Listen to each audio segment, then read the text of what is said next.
Hello guys and welcome back to another video of our channel. So આજના લેક્ચરની અંદર આપણે ધોરણ 9 ગણિત એની અંદર આપણે જોઈ રહ્યા હતા ચેપ્ટર નંબર 11 પૃષ્ઠફળ અને ઘનફળ. આજે આપણી પાસે ચોથું લેક્ચર છે. આજે આપણે સ્વાધ્યાય 11.1 ની અંદર આગળના દાખલા જોઈશું. આના પહેલા આપણે દાખલા નંબર 1 અને દાખલા નંબર 2 ને કમ્પ્લીટ કર્યો હતો. આજના લેક્ચરની અંદર આપણે દાખલા નંબર 3 અને આગળના દાખલા સ્ટાર્ટ કરીશું. તો જેટલા પણ દાખલા જોઈશું એકદમ સરળતાથી જોઈશું. વિડીયોની અંદર ધ્યાનથી અંત સુધી બને રહેજો. દરેકે દરેક દાખલા તમને એકદમ સરળતાથી સ્ટેપ બાય સ્ટેપ હું તમને સમજાવી દઈશ. તમને કમ્પ્લીટ ખબર પડી જશે એ મારી ગેરંટી છે. તો વિડીયોની અંદર ખાલી ધ્યાનથી અંત સુધી બને રહેજો. આપણે સ્ટાર્ટ કરીએ. પહેલા નંબરની અંદર જોઈએ દાખલા નંબર 3. એની રકમ વાંચીએ, એને સમજીએ અને પછી આપણો દાખલો કમ્પ્લીટ ગણીએ. શું આપેલું છે? લખ્યું છે કે શંકુની વક્ર સપાટીનું ક્ષેત્રફળ 308 સેન્ટીમીટર સ્ક્વેર. અહીંયા આપણને ડાયરેક્ટલી વક્ર સપાટીનું ક્ષેત્રફળ આપી દીધેલું છે. દરેક દાખલાની અંદર અલગ અલગ કિંમતો આપેલી હોતી હતી અને ક્ષેત્રફળ આપતા આપણે શોધતા હતા. અહીંયા આગળ ડાયરેક્ટલી ક્ષેત્રફળ આપી દીધેલું છે. આગળ વાંચીએ. તેની ત્રાસી ઊંચાઈ 14 સેન્ટીમીટર. ત્રાસી ઊંચાઈ જેને આપણે કહીએ છીએ તિર્યક ઊંચાઈ, વક્ર ઊંચાઈ મતલબ L. તો L બરાબર આપણને અહીંયા ડાયરેક્ટલી આપી દીધેલું છે 14 સેન્ટીમીટર. તો જે આપેલું છે આપણે ડાયરેક્ટ પહેલા લખી દેવાનું કે અહીં L બરાબર આપણને આપેલું છે 14 સેન્ટીમીટર. આગળ વાંચીએ. આ શંકુની નંબર 1 ની અંદર કીધું છે કે પાયાની ત્રિજ્યા અને કુલ સપાટીનું ક્ષેત્રફળ શોધો. બે કિંમત આપણે શોધવાની છે. પહેલી ત્રિજ્યા R અને બીજું એનું કુલ સપાટીનું ક્ષેત્રફળ. એકદમ સરળતાથી મળી જશે. તો આપણને પહેલી કઈ કિંમત આપેલી છે? તો કે વક્ર સપાટીનું ક્ષેત્રફળ આપેલું છે. તો જે આપેલું છે એ પહેલા નંબરની અંદર એક વસ્તુ લખી દીધું L અને બીજી કિંમત હવે લખીએ તો કે શંકુની વક્ર સપાટીનું ક્ષેત્રફળ. શંકુની વક્ર સપાટીનું ક્ષેત્રફળ કે જે આપણને ડાયરેક્ટલી અહીંયા આગળ આપી દીધેલું છે. કેટલું આપેલું છે? તો કે 308. તો બરાબર 308. હવે આપણને વક્ર સપાટીના ક્ષેત્રફળનું સૂત્ર યાદ છે કે શંકુની વક્ર સપાટીનું ક્ષેત્રફળ બરાબર પાઈ આર એલ. તો ક્ષેત્રફળના નીચે એનું સૂત્ર મૂકીશું. તો કે તેથી સૂત્ર શું છે? પાઈ આર એલ. એના નીચે મૂકી દઈએ બરાબર 308. હવે પાઈની કિંમત 3.14 લેવાની કીધી નથી, મતલબ આપણે શું મૂકીશું? તો કે 22/7. તો 22/7 ગુણ્યા R આપણને આપેલા નથી, શોધવાનું છે. તો R રહેશે એઝ ઇટ ઇઝ એમના એમ. L આપેલા છે 14 બરાબરના 308 પણ એમના એમ. છેદ ઉડતા હોય તો ઉડાડીએ. અહીંયા થશે 7 દુ 14 તો 7 7 કેન્સલ થશે. ઉપર આપણી પાસે વધશે 2. તો કે તેથી 22 ગુણ્યા R ગુણ્યા 2. તો 22 ગુણ્યા R ગુણ્યા 2 બરાબર આપણી પાસે વધશે 308. હાલ 22 દુ 44 નથી કરવા, ડાયરેક્ટ 22 અને 2 બંનેને શું કરીએ? જમણી બાજુ લઈ જઈએ અને જમણી બાજુ ગુણાકાર શેમાં જશે? તો કે ભાગાકારની અંદર. તો કે તેથી R બરાબર શું મળશે? 308. 22 અને 2 બંને આની નીચે આવશે. તો ભાગ્યા 22 અને ગુણ્યા થશે 2. હવે આના આપણે છેદ ઉડાડવાના છે. નાના નાના છેદ ઉડાડીશું, ડાયરેક્ટ ઉતાવળ નહીં કરવાની. 308 ના 2 વડે ભાગીશું એટલે આપણને શું મળશે? 150 અને 4 154. તો 154 ગુણ્યા 2 થશે 308. તો અહીંયાથી 2 કટ થઈ જશે. હવે આપણે 154 અને 22 ની અંદર ડાયરેક્ટ જેને યાદ હોય કહી શકાય કે 22 સીતા 154 થાય, પણ ડાયરેક્ટલી યાદ ના હોય તો કેવી રીતના યાદ કરવાનું? આની અંદર 11 દુ થશે 22 અને 154 ભાગ્યા 2 એટલે શું થશે? 75 અને 2 થશે 77. તો કે 77 ગુણ્યા 2. તો અહીંયાથી પણ 2 કટ થઈ જશે. હવે ઉપર વધ્યા 77, નીચે વધ્યા 11. 77 ભાગ્યા 11 તો કે 11 સીતા 77. તો આપણી પાસે શું વધશે? 7. તો કે તેથી ત્રિજ્યા R બરાબર 7. એકમ કયો છે? સેન્ટીમીટર. ત્રિજ્યા આપણને મળી ગઈ 7 સેન્ટીમીટર.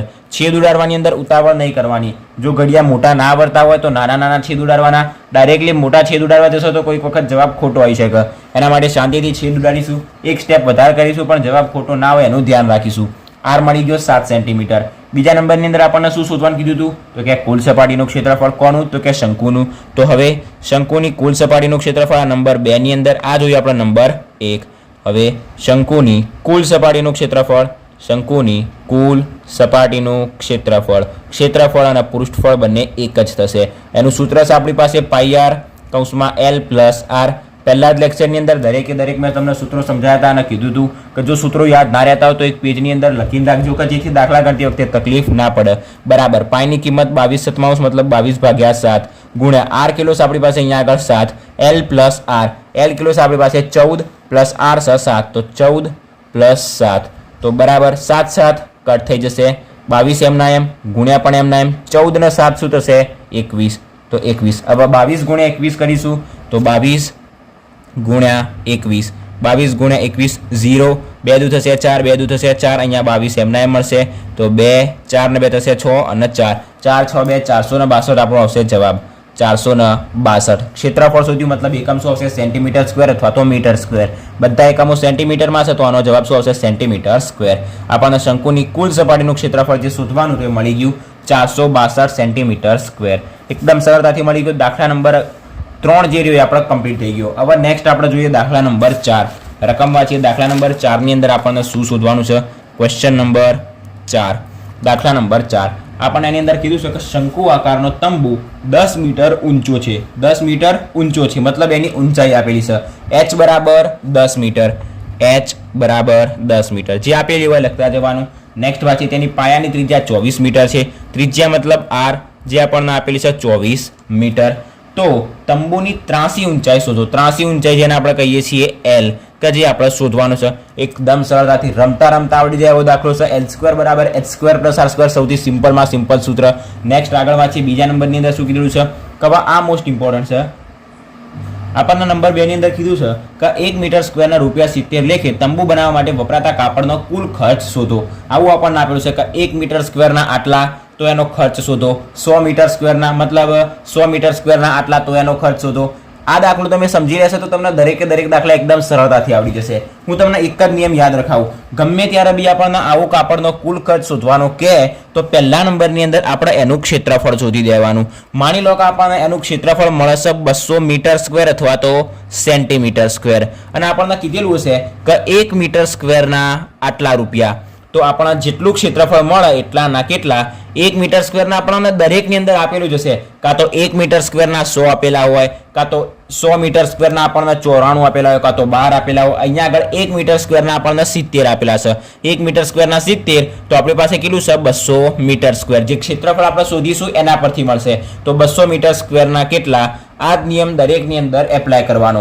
આ દાખલો તમે જોઈ લો તમને એકદમ સરળતાથી ખબર પડી જશે આપણે પહેલું સ્ટેપ કરીએ એના પછી આ કુલ ખર્ચવાળો દાખલો કમ્પ્લીટ કરીએ તો નંબર 1 આપણને શું શોધવાનું કીધું છે તંબુની ત્રાસી ઊંચાઈ મતલબ l² બરાબર h² + r² આપણી પાસે સૂત્ર છે બરાબર h નો સ્ક્વેર મતલબ આપણે જોઈએ તો કે 10 નો સ્ક્વેર 24 નો સ્ક્વેર બરાબર 10 નો સ્ક્વેર થશે 100 24 નો સ્ક્વેર થશે 576 576 ને 100 થશે 676 આ કોની આપણને કિંમત મળી તો કે l² ની હવે આપણે શોધવાનું શું છે તો કે l બરાબર શું થશે વર્ગમૂળની અંદર 676 વર્ગમૂળની અંદર 676 મતલબ 676 નું વર્ગમૂળ શું નીકળતું છે તો યાદ કરો 25 નું વર્ગમૂળ નીકળે છે 625 તો 26 નું વર્ગમૂળ નીકળી શકે 676 તો આપણે 26 × 26 કરીને જોવાના એક વખત 26 × 26 0 6 દુ 12 નો બગડો વધી આવશે 1 2 દુ 4 ને 1 5 6 36 નો 6 વધી આવશે 3 6 દુ 12 13 14 ને 15 તો 6 7 અને 6 676 બરાબર 26 નું વર્ગમૂળ નીકળશે તો l બરાબર મળી જશે 26 એકમો બધા આપેલા છે મીટર ની અંદર તો એનો એકમ થશે મીટર જો લો આપણને વર્ગ કે વર્ગમૂળ ના આવડતું હોય તો ચિંતા નહીં કરવાનું ધ્યાનથી સ્ટેપ બાય સ્ટેપ દાખલો ગણવાનો ઉતાવળ કરવાની નહીં બરાબર યાદ ના આવતું હોય તો શાંતિથી ગણવાનું વધારે ઉતાવળ કરશો તો આખો દાખલો ખોટો પડી શકે એના કરતાં થોડોક ટાઈમ લઈને દાખલો સાચો ગણવો સારો બરાબર પહેલી કિંમત કમ્પ્લીટ થઈ ગઈ હવે આપણે શું શોધવાનું છે નંબર 2 ની અંદર 1 મીટર સ્ક્વેરના 70 રૂપિયા લેખે આપણને આપેલું છે કે 1 મીટર સ્ક્વેરના રૂપિયા થાય છે 70 તો આપણને શું કીધું છે કે માટે વપરાતા કાપડનો કુલ ખર્ચ શોધો હવે આની અંદર તમે વિચારો કે કેટલું કાપડ લાગશે આપણે શંકુ આકારનું તંબુ બનાવવાનું છે તો કેટલું ક્ષેત્રફળ લાગશે તો ધ્યાનથી સમજો એક શંકુ આકારનું આપણે તંબુ બનાવ્યું તો તંબુ બનાવવા માટે કેટલું કાપડ લાગશે તો જેટલું શંકુનું ક્ષેત્રફળ હશે એટલું કાપડ લાગશે એટલા મીટર સ્ક્વેર કાપડ લાગશે તો પહેલા નંબરની અંદર આપણે તંબુ જે રહ્યું એની વક્ર સપાટીનું ક્ષેત્રફળ શોધવું પડે હવે તંબુની અંદર નીચે કાપડ પાથરવાની જરૂર ના હોય કારણ કે નીચે જે રહ્યું એ જમીન આવી જાય મતલબ આપણે જે તંબુ રહ્યું મતલબ જે શંકુ રહ્યું એની માત્ર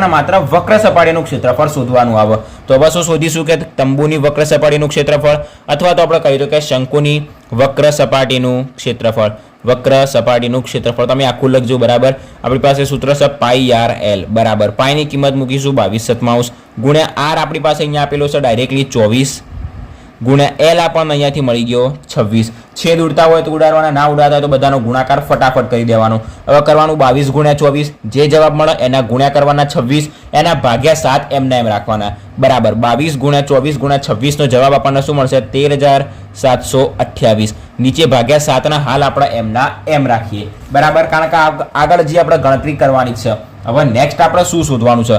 આર્યું આપણને શું મળ્યું? તંબુની વક્ર સપાટીનું ક્ષેત્રફળ મતલબ મીટર સ્ક્વેર સેન્ટીમીટર સ્ક્વેર. તો આટલું આપણને શું મળ્યું? ક્ષેત્રફળ મળ્યું. હવે આપણે શું શોધવાનું છે? તો કે 1 મીટર સ્ક્વેરના 70 રૂપિયા હોય તો આટલા મીટર સ્ક્વેરના કેટલા? આવો આપણે જાતે સવાલ પૂછવાનો. શું પૂછવાનું કીધેલું છે? 1 મીટર સ્ક્વેરના 70 રૂપિયાના લેખે તંબુ બનાવવા માટે વપરાતા કાપડનો કુલ ખર્ચ. હંમેશા ખર્ચવાળો દાખલો આવે એટલે શું કરવાનું? 1 મીટર સ્ક્વેરના જેટલા આપેલા હોય અથવા તો 100 મીટર સ્ક્વેરના જેટલા આપેલા હોય એટલા લખવાના. પછી આપણે એનું ક્ષેત્રફળ શોધીશું. તો 1ના આટલા, તો જેટલું ક્ષેત્રફળ મળે એટલાના કેટલા? તો આપણે લખીશું કે હવે તંબુ બનાવવાનો કુલ ખર્ચ એ આપણે પછી લખીએ. તો પહેલાં લખીશું કે 1 મીટર સ્ક્વેરના અહીંયા આપણને 70 રૂપિયા આપેલા છે. તો આપણા પાસે કેટલા મીટર સ્ક્વેર છે? તો કે 13,728 ભાગ્યા 7 મીટર સ્ક્વેરના કેટલા રૂપિયા થશે? હવે આપણે ચોકડી ગુણાકાર કરીશું. આ પદ 70 જોડે ગુણાશે અને 1 એની નીચે આવશે. તો બરાબર 70 એમના એમ ગુણ્યા આ પદ એની ઉપર જોડે ગુણાશે. તો કે 13,728 ભાગ્યા 7 અને 1 એની નીચે આવશે મતલબ ભાગ્યા 1. અને 1નું નીચે કોઈ મહત્વ નથી મતલબ 7 જે અંશનો છેદ હોય એ છેદમાં ગુણાઈ જશે. તો બરાબર આપણને શું મળશે? 70 ગુણ્યા 13,728 અને ભાગ્યા 7. અહીંયાથી છેદ ઉડાડીશું તો કે 10 સિત્તા થશે 70. 7 7 કટ થઈ જશે. બરાબર 13,728 ગુણ્યા 10 મતલબ એક 0 એડ કરી દઈશું. તો કે 13,728 અને 0 શું શોધ્યું આપણે? રૂપિયાની અંદર કિંમત શોધી. તંબુ બનાવવા માટેનો કુલ ખર્ચ. તો લખીશું કે તેથી તંબુ બનાવવા માટે થતો કુલ ખર્ચ જે આપણે શોધવાનો હતો કેટલો મળી ગયો? 1,37,280 રૂપિયા. આપણો દાખલો કમ્પ્લીટ થઈ ગયો. હવે હું તમને એક વખત ફરીથી સમજાવી દઉં. જો તમને આની અંદર તો ખબર પડી ગઈ છે એલ કેવી રીતના શોધવું. હવે આપણી પાસે બીજું સ્ટેપ આવે છે કે કિંમત અથવા તો ખર્ચ જે શોધવાનો કે એ કેવી રીતના શોધવો. તો પહેલા નંબરની અંદર જ્યારે બી ખર્ચ શોધવાનો કે તો પહેલા નંબરની અંદર આપણે એનું ક્ષેત્રફળ શોધી જ દેવાનું. તંબુ આપેલો હોય તો શંકુનું, નળાકાર હોય તો નળાકારનું, ગોળો હોય તો ગોળાનું ક્ષેત્રફળ શોધી દેવાનું. ક્ષેત્રફળ શોધ્યા પછી આપણને એની કિંમત આપેલી જ છે કે 1 મીટર સ્ક્વેરના આટલા, 1 સેન્ટીમીટર સ્ક્વેરના આટલા, 100 મીટર સ્ક્વેરના આટલા, 100 સેન્ટીમીટર સ્ક્વેરના આટલા, એવું આપણને એક હિન્ટ આપેલી જશે કે જો આટલાના આટલા અને આપણા ક્ષેત્રફળ નીચે શોધી દેવાનું. તો આટલાના આટલા આપણને આપેલા હશે તો જે આપણે ક્ષેત્રફળ શોધ્યું એના કેટલા? તો આપણે જાતે પ્રશ્ન પૂછવાનો કે જો 1 મીટર સ્ક્વેરના 70 આપણને આપેલા છે તો આપણી પાસે આટલા મીટર સ્ક્વેર ક્ષેત્રફળ છે એના માટે કેટલો ખર્ચ થશે? તો કે એ મીટર સ્ક્વેર ક્ષેત્રફળ એના કેટલા? બંનેનો ચોકડી ગુણાકાર કરવાનો. એક નીચે આવી જશે, આ પદ અહીંયા ઉપર ગુણાશે. આપણને સરળતાથી શું કરીશું? કેલ્ક્યુલેશન કરીશું, આપણને જવાબ મળી જશે. અહીંયા આપણને તંબુ બનાવવા થતો કુલ ખર્ચ મળી ગયો. આ દાખલાની અંદર ખબર પડી ગઈ છે તો બહુ સારી વાત છે. આગળના દાખલા આપણે જોઈશું ખર્ચવાળા છે કે ગમે તે છે. હું તમને દરેક દાખલો એકદમ સરળતાથી સમજાવતો જઈશ. તમને સરળતાથી ખબર પણ પડતી જશે. અહીંયા આપણો દાખલા નંબર 4 શું થઈ ગયો? કમ્પ્લીટ થઈ ગયો. આજના વિડીયોની અંદર આપણે દાખલા નંબર 3 અને દાખલા નંબર 4 કમ્પ્લીટ કર્યો. આ બંને દાખલા અથવા તો આગળના દાખલા કોઈ પણ તમારા ડાઉટ હોય તો બિંદાસ કમેન્ટ કરજો. હું તમને ફટાફટ તરત જ એનો જવાબ આપી દઈશ. આજના વિડીયોની અંદર અહીંયા સુધી રાખીએ અને નેક્સ્ટ લેક્ચરથી આગળના દાખલા જોઈશું. જો વિડીયો ગમ્યો હોય તો વિડીયોને લાઇક અને શેર જરૂરથી કરજો અને જો ચેનલ પર નવા હોય તો ચેનલને સબસ્ક્રાઇબ પણ જરૂરથી કરી દેજો. Thanks for watching guys.